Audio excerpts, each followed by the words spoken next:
St. Gianna Oratory presents Daily Thought of St. Francis de Sales for July 23rd. Be optimistic and make sure you keep in mind the beautiful eternity that awaits you. Usually the children of this world confess only on their deathbed that this present life is unworthy of consideration if not viewed with the future life in mind, but the children of God daily touch this truth with their own hands. The traveler who is returning home dreams of the rest he will have when he finally gets there.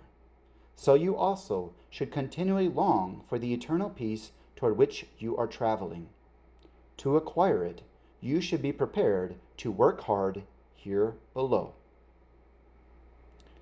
From the life of St. Francis de Sales.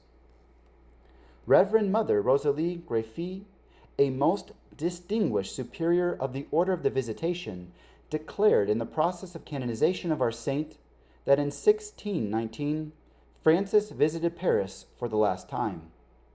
There was a woman of the streets, engaged in the most deplorable sins, was disowned even by her parents.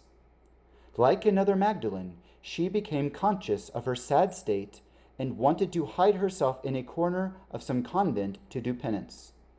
However, she was refused admittance everywhere, and so remained abandoned by all.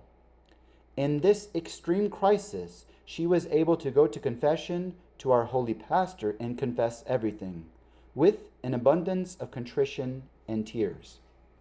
The compassionate heart of the saint was deeply moved. He consoled her in a fatherly manner, gave her advice, and obtained entrance for her into a convent of his order. It was in regard to this poor creature that the holy bishop wrote, quote, "It seems that only God and I receive sinners.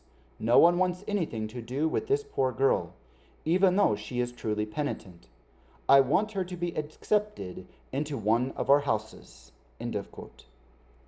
She was indeed received without any of the sisters objecting, because they knew that this was the wish of their founder. God blessed this act of charity so much that this person lived and died in a spirit of great virtue.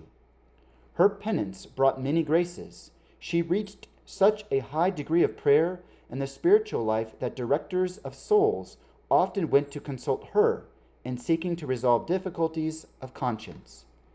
She was a chosen soul who nevertheless practiced great humility. Although strongly encouraged to do so, she never agreed to the wish of several convents of the order who wanted her to become their superior.